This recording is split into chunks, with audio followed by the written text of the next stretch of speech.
what we have at the moment, and this is not an accident, businesses have advocated for it, is that instead of having binding international laws, we have guiding principles for businesses.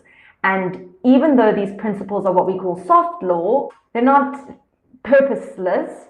Essentially, what they advocate for is for these principles to guide businesses in their action. And there's no consequence management really if businesses don't adhere to these. You also have, for example, the Global Compact, which businesses can voluntarily join.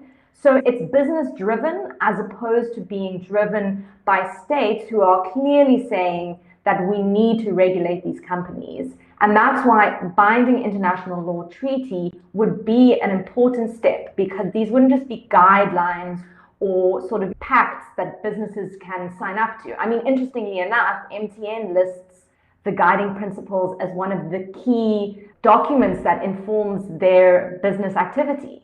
And yet we see then that all of these allegations of their conduct stand in contrast to their stated aims. And because these aren't binding and because they don't address a lot of the issues that make it hard to hold transnational corporations accountable, even in domestic countries, it means that corporations can get away with having these espoused views of human rights consideration and signing up to these compacts, but aren't held accountable when they don't meet those standards.